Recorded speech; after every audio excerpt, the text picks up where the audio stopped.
उपेंद्र कुशवाहा और अन्य लोगों से ज्यादा चर्चा क्यों होने लगी है एक बार फिर से, सिर्फ कमेटी गठित होने?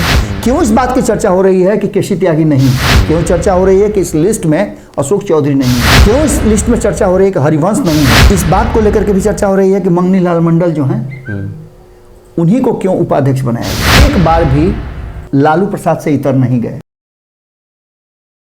नमस्कार, आप देख रहे हैं भारत लाइव। कानाफूसी के इस खास कार्यक्रम में आप सभी का बहुत बहुत स्वागत है। इस कार्यक्रम में हम पर्दे के पीछे की कहानी कहते हैं, जो कि काफ़ी सीक्रेट होता है। हम उन खबरों के बारे में जिक्र नहीं करते जो सामान्य राजनीतिक गलियारों में चर्चा में रहती है। और बाबा से बेहतर पर्दे के पीछे की कहानी कौन बता सकता है।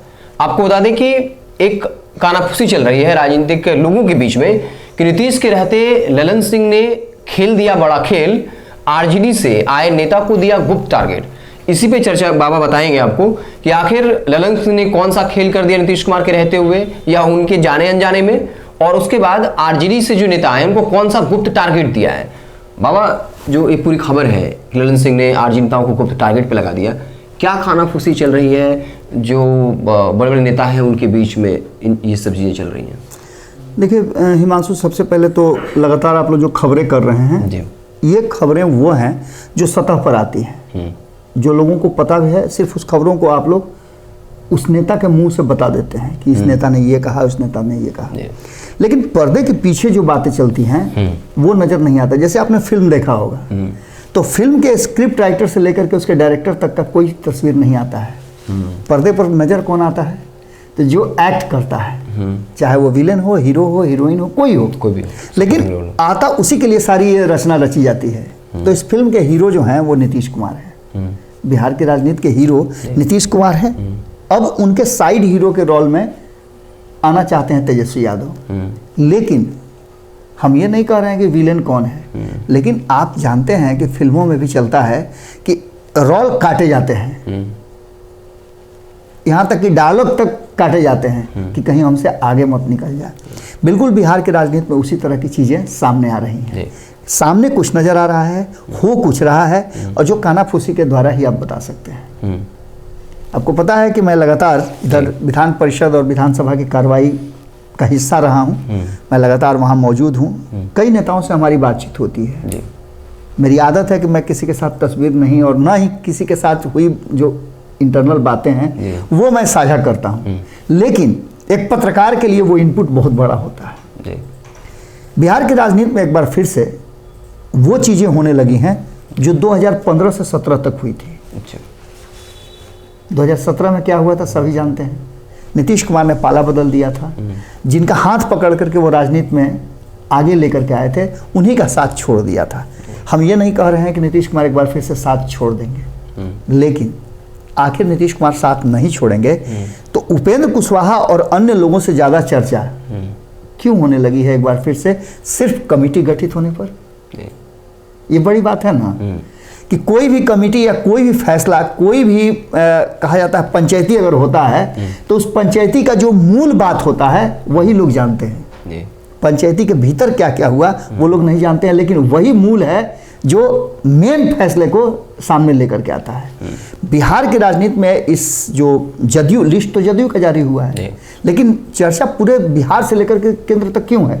क्यों इस बात की चर्चा हो रही है कि केसी त्यागी नहीं है? क्यों चर्चा हो रही है कि इस लिस्ट में अशोक चौधरी नहीं है? क्यों इस लिस्ट में चर्चा हो रही है कि हरिवंश नहीं है? और ये बातें क्यों चर्चा हो रही हैं, जिस पर हम लोगों ने एपिसोड भी किया है और वह काफी मौजूद है। नमन मिश्रा जी ने जो पंचनामा में और भारत लाइव पर जो खबरें दी हैं वो खबरें बिल्कुल ही उस संवैधानिक परंपरा का हिस्सा रही हैं जिसको लेकर के कहा जा सकता है कि नीतीश कुमार और ललन सिंह में सामंजस्य की कमी है, या फिर दोनों मिलकर के कोई ऐसा गेम कर रहे हैं जिससे कि आने वाली राजनीति में बहुत कुछ बदले।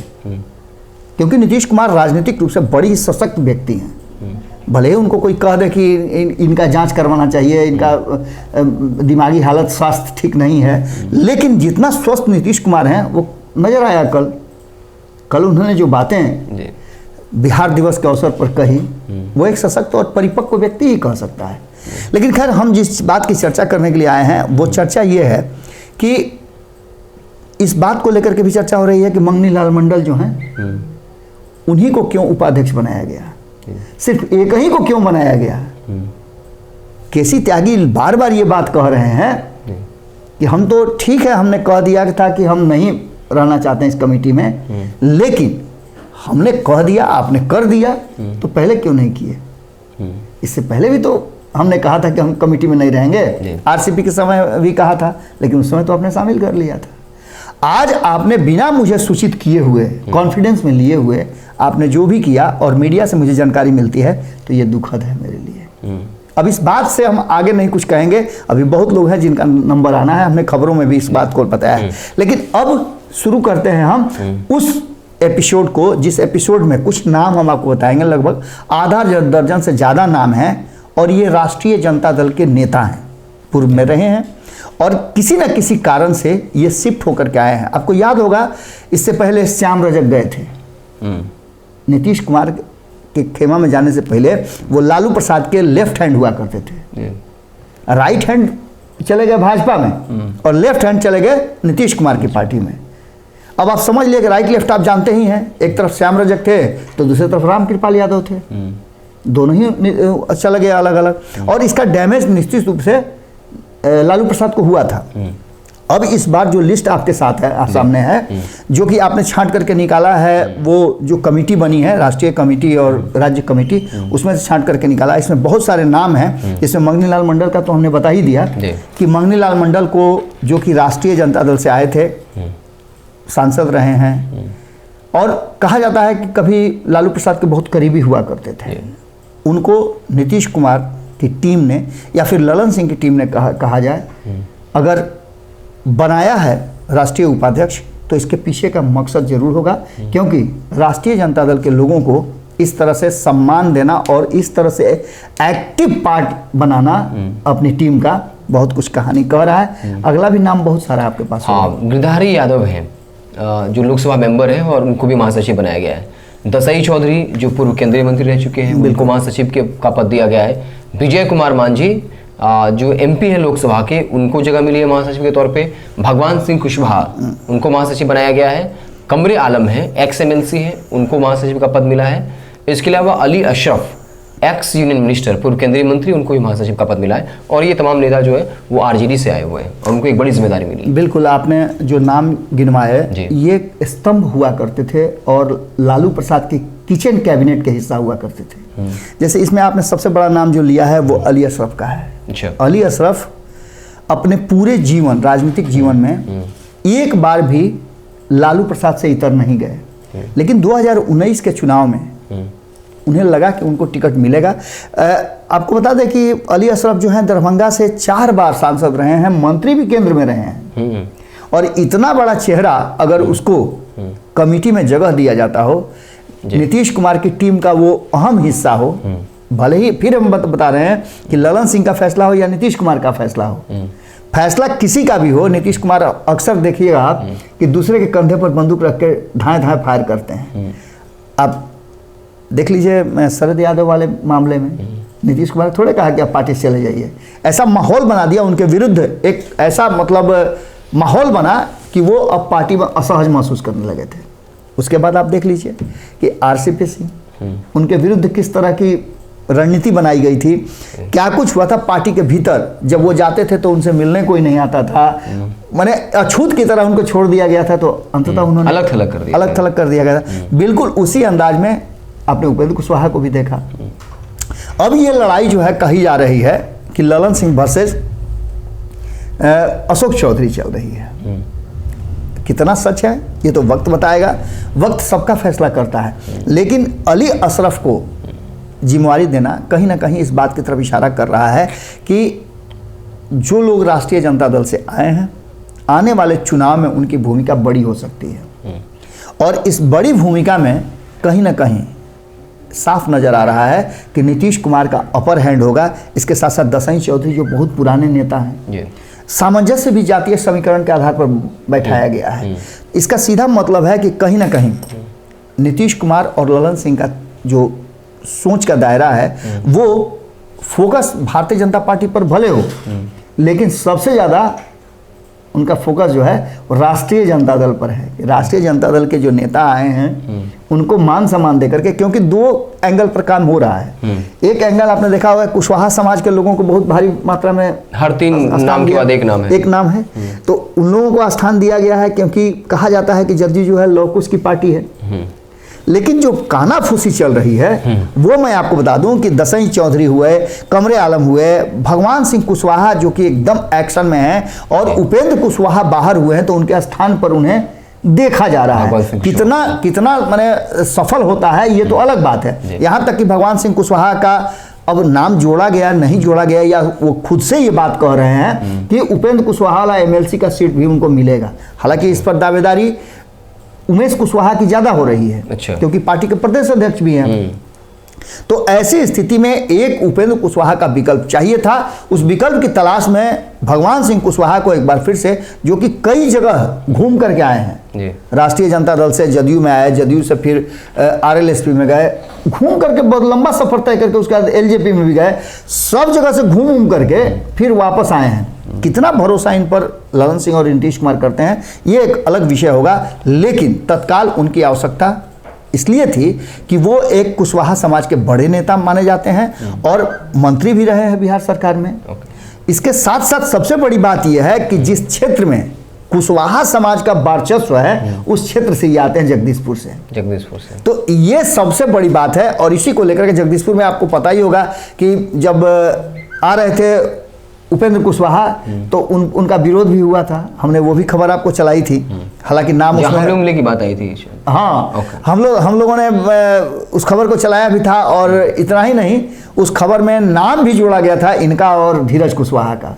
लेकिन खैर इन सब बातों का समय बीत गया। लेकिन भगवान सिंह कुशवाहा को मेन फ्रेम में लाना कहीं ना कहीं इस बात की तरफ इशारा कर रहा है कि जो फोकस है वो कहाँ है। गिरधारी यादव जो कि आपको पता है कहाँ से आए हैं। गिरधारी यादव वो शख्स है जिन्होंने नीतीश कुमार और तेजस्वी यादव के दोस्ती के समाप्त होने के बाद 2017 में गिरधारी यादव को लाया गया था। गिरधारी यादव 2019 का चुनाव लड़े थे और लालू प्रसाद के सबसे करीबी जयप्रकाश नारायण यादव को उन्होंने हराया था, गिरधारी यादव ने। तो ये सब चीजें जो हैं कहीं ना कहीं इशारा कर रही हैं कि इस बार अगर नीतीश कुमार राष्ट्रीय जनता दल के साथ मोह भंग होता है उनका, या अंतरात्मा की आवाज निकलती है, तो इस बार बड़ा डैमेज करके जाएंगे। पिछली बार तो बहुत बड़ा डैमेज नहीं कर गए थे, क्योंकि 2019 के चुनाव में जिनको टिकट चाहिए था वही लोग उनके साथ आए थे। कई लोगों को मिला, कई लोगों को नहीं भी मिला। लेकिन सबसे बड़ी बात है कि ये सारी चीजें एकदम जोड़ घटाव करके कैलकुलेटेड तरीके से रखी गई हैं, और ये इशारा कर रही हैं कि 2024 के चुनाव में आसान नहीं होगा राष्ट्रीय जनता दल के लिए कि अपने हिसाब से सीट शेयरिंग का फॉर्मूला तय करा सके। कारण कि ये जितने भी लोग हैं वो कहीं ना कहीं, आप समझिए ना कि क्या गिरधारी यादव के सामने जयप्रकाश यादव को मौका मिलेगा? निश्चित रूप से वो सिटिंग MP हैं, उनके सामने उनका टिकट कटना निश्चित है। उसके बाद विजय मांझी की बात कर लें, विजय मांझी भी उसी खेमे से आए थे। 2019 का चुनाव उन्होंने जीता, जीतन राम मांझी को हराए, और जीतन राम मांझी को हराने के बाद क्या जीतन राम मांझी को मिलेगा टिकट? संभावनाएं कम है। ऐसी स्थिति में अली अशरफ की भी बात कर लें तो क्या उनको टिकट मिलेगा? ये भी एगो दसई चौधरी की बात कर लें, कमरे आलम की बात कर लें, भगवान सिंह कुशवाहा की भी अगर बात कर लें, तो जो सोच रहे हैं कि स्टेट कमेटी में रहने के लिए राष्ट्रीय कमेटी में उनको जगह दी गई है, तो निश्चित रूप से उनको कहीं ना कहीं हो सकता है कि उपेंद्र कुशवाहा के विरुद्ध चुनाव मैदान में उतारने की तैयारी हो। तो क्या जो अभी सिटिंग MP हैं वो अपना जगह खाली करेंगे?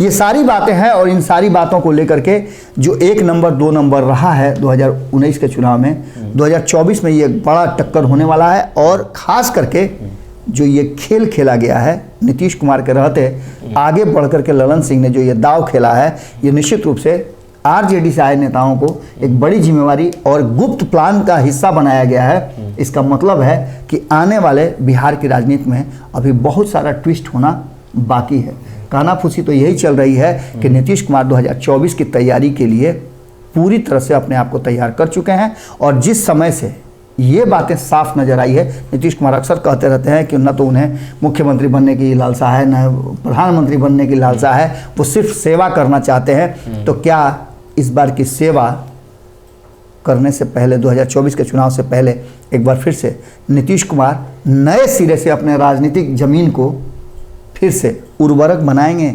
खाद पानी के लिए कई के दलों के लोगों को जोड़ा जा रहा है। अब देखना दिलचस्प होगा कि कितना कारगर होते हैं, किस तरह की फसल 2024 में आती है। उससे पहले खेत बटाई पर होगा कि अपना होगा, ये भी एक बड़ा मुद्दा है। दूसरे के खेत का भी थोड़ा हिस्सा मिला करके अगर मजबूत कर लिया जाए तो ऐसा अक्सर होते रहता है। अब देखते रहिए, जो कानाफूसी हो रही है वो तो यही कह रही है कि कहीं ना कहीं इस बार जो दाव खेला गया है उसमें भाजपा से ज़्यादा, अन्य दलों से ज़्यादा राष्ट्रीय जनता दल को डैमेज करने की तैयारी चल रही है।